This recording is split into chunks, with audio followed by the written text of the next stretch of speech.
When we talk about expressing gratitude or other feelings of love, we consider them corny, cheesy, silly, or a thing of softies. So if this is how we talk about it and we make fun of the content of the heart, of course it's going to be challenging to use that language of the heart. I don't like to argue, so I say nothing and fume for days. How do I set boundaries without sounding like a jerk? I hate the idea that I might accidentally offend somebody, so sometimes I'd just rather say nothing at all. Welcome to the Language Alchemy Podcast, and thank you for joining me today. This is your host, Alejandra, a transformative communication teacher and coach devoted to helping you have more peace and more harmony in all your relationships. If you live in the United States like me, or somewhere where American culture has influenced the local culture, during this time of year, you're probably used to seeing lots of statements and reminders about gratitude. You may see them on storefronts, public buildings, billboards, or by now, I'm sure you've seen at least dozens of gratitude quotes on social media. So because gratitude is in the air, in this episode, I am going to focus on the language to express gratitude consciously. You know, gratitude is one of those feelings and values that people have a hard time expressing.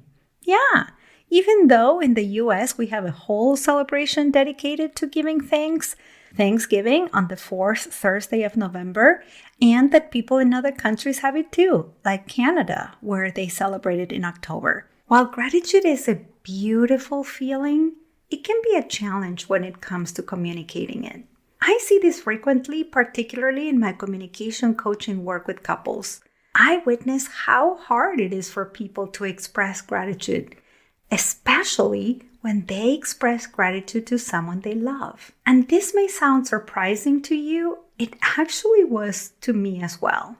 Most of the couples I support or have supported over the years are couples who love each other, but they don't really know how to communicate that love out loud with clarity, confidence, or compassion. In my work with couples, sometimes at the beginning of our work together, I have couples acknowledge each other and express gratitude to one another. And what I often see is that when I ask people to do that, their body language changes. It becomes uncomfortable. I see tension and an experience of uneasiness. And then the responses I hear vary from people saying, "Oh, I don't know what to say," or "I don't know how to say it," or people telling me that it feels too vulnerable to express gratitude to their partner. And some people literally choke. I've given this a lot of thought. What is it about gratitude that makes it so hard to express? Well, I'd like to share a bit of what I've been reflecting on. Gratitude is a feeling, an expression, and a value of the heart. Gratitude is a form of love. And because as a human family, we have given more value to the head and the mind, we have an easier time expressing language that is related to the head and to the mind. You can hear more about this on the Language Alchemy Podcast, episode 56, which is called "Why is it hard to communicate feelings?" That's part 2 of the Communicating Feelings series. I'll add the link in the show notes. Now, aside from valuing the mind more than the heart, and therefore having an easier time communicating what's on our mind than what's in our heart, we have also made that content of our hearts in the language that comes from the heart, such as love, appreciation, affection, tenderness, or gratitude, as something to make fun of. When we talk about expressing gratitude or other feelings of love, we consider them corny, cheesy, silly, or a thing of softies. So if this is how we talk about it and we make fun of the content of the heart, of course it's going to be challenging to use that language of the heart. And if you've been following me for a while, you've heard me say before that we learn language through repetition and modeling. As we hear people making fun of love, gratitude, and experiences of the heart, we assimilate these ideas, and in time, they can become beliefs that we hold as truth. So if you yourself find it hard to express gratitude, it would be useful for you to explore the underlying beliefs you may be having about gratitude. And also check if these beliefs are yours or if they're inherited. And once you check, be 100% honest with yourself and recognize whether these beliefs are in alignment with your values or not. The thing is that when we devalue and furthermore we make fun of certain feelings, 3 things happen.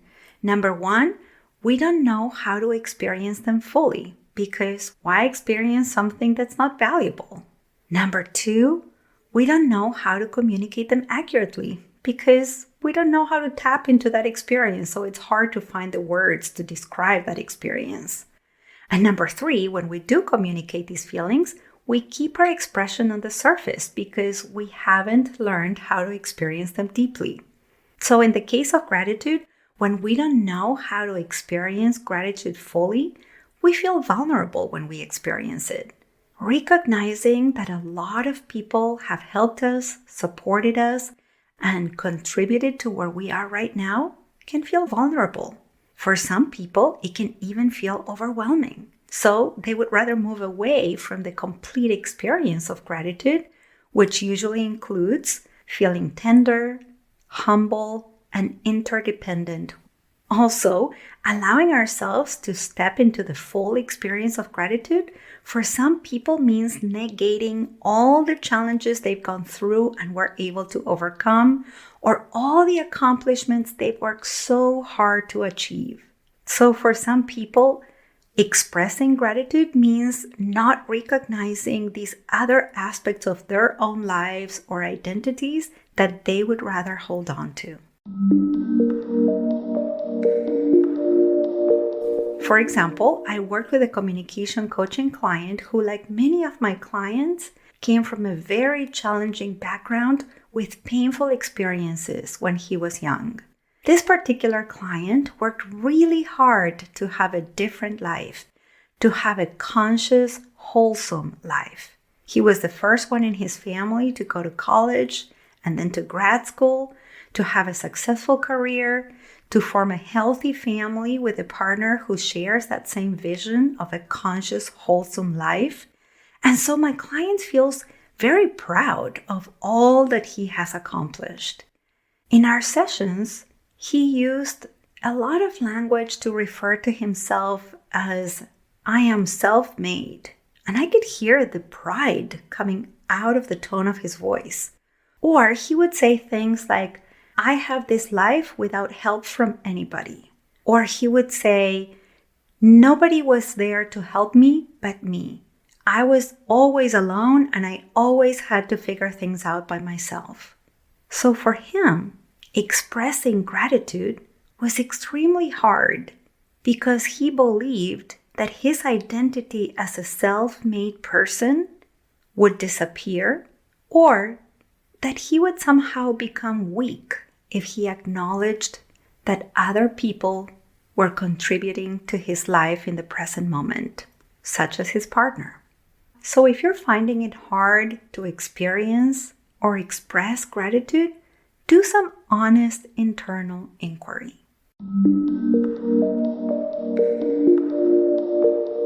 Now, when most people communicate gratitude, they keep their expression of gratitude on the surface. And how do we do that? By using general, abstract, and atemporal language. Let me explain what I mean. We tend to say expressions such as, I'm grateful for all you do, or thanks for being awesome, or that was great, thank you so much. You may hear these expressions and say, okay, Alejandra, so what's wrong with them? They're lovely. Lovely as they may be, they're not wrong. They are superficial. Let me show you how. Let's look at the first one. I'm grateful for all you do. All you do. What does that mean? Are you grateful that I invited you to this gathering? Or that I volunteer for an organization that's in alignment with your values? All I do? Really? Are you grateful for all I do? Including sleeping, taking a shower, making mistakes? So, okay, I'm exaggerating a little bit on purpose. But can you see? I'm grateful for all you do is general, abstract, and atemporal. All you do could be about anything. It's very abstract. And it's not related to any specific time.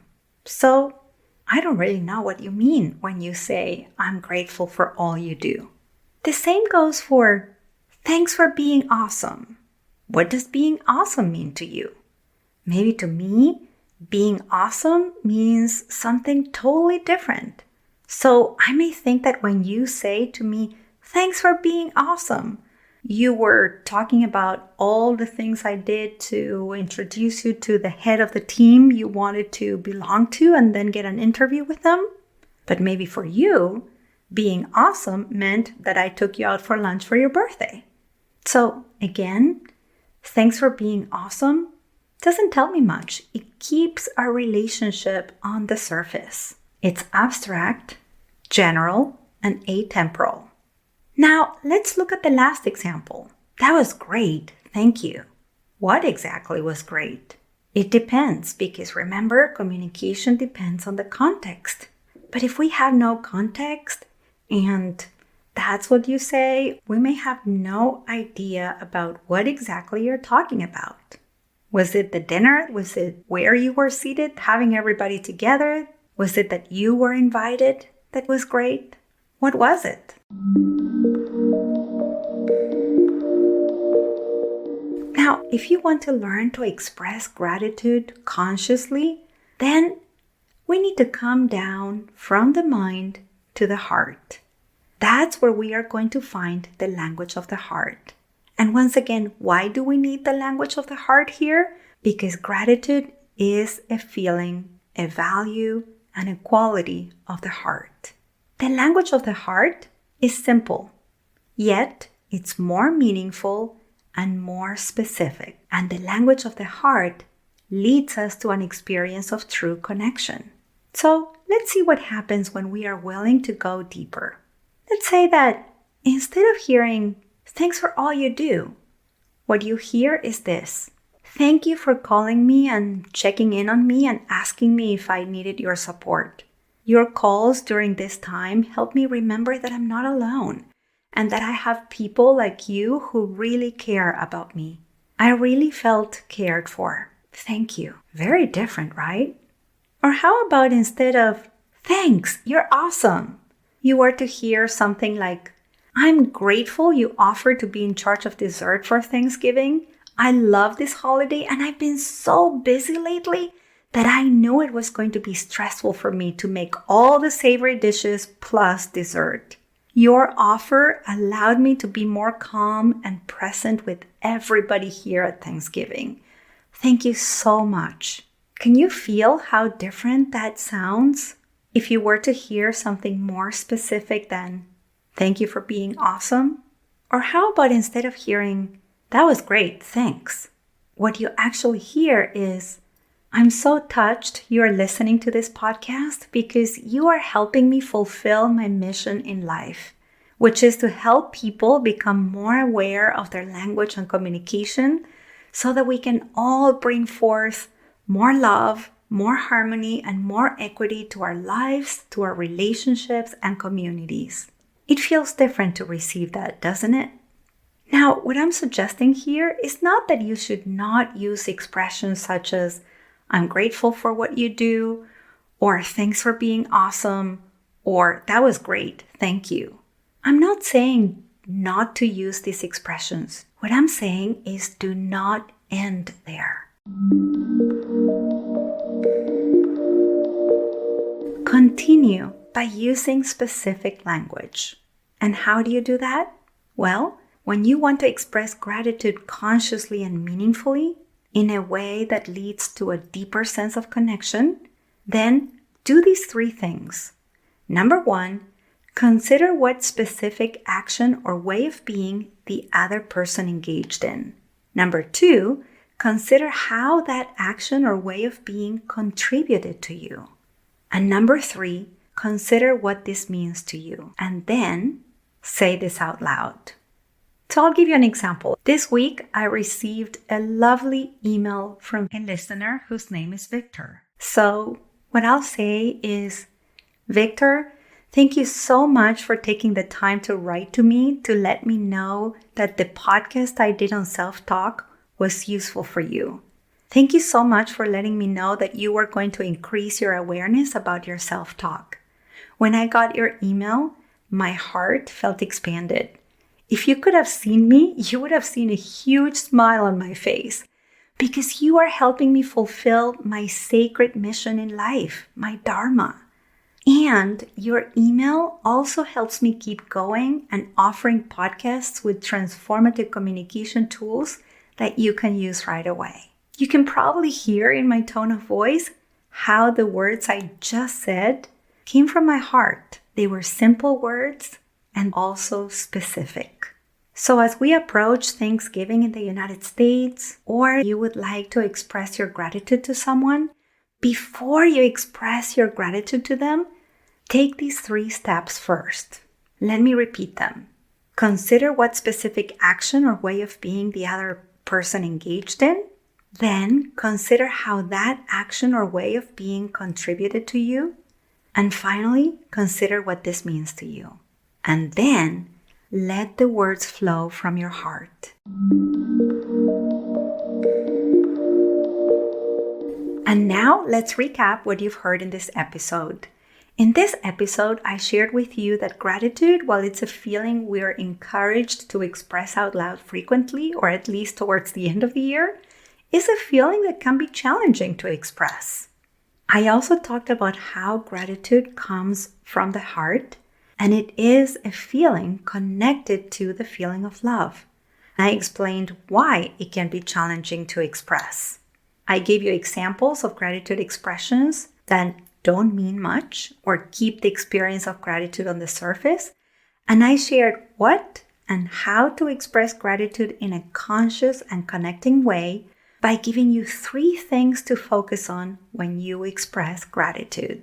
I hope that whether this was your first time or whether you've been listening to the Language Alchemy podcast for a while, you found this episode useful. And as usual, I would love to know about it. So let me know.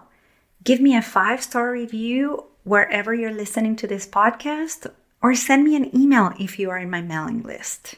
And if you aren't, you can go to languagealchemy.com and sign up for my weekly mailing list where I send you transformative communication tools you can put into practice right away. I'm going to add the link in the show notes. Thank you so much for listening. At this time, when I'm recording this podcast, I'm teaching the Choosing True Connection course, and wow, I am so grateful I get to witness the transformation of all of you who are taking the course.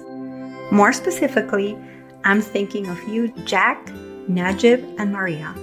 Until next week, and as we say in Argentina, ciao ciao! Original music from Gary LaPoe. You can find all links in the show notes at languagealchemy.com.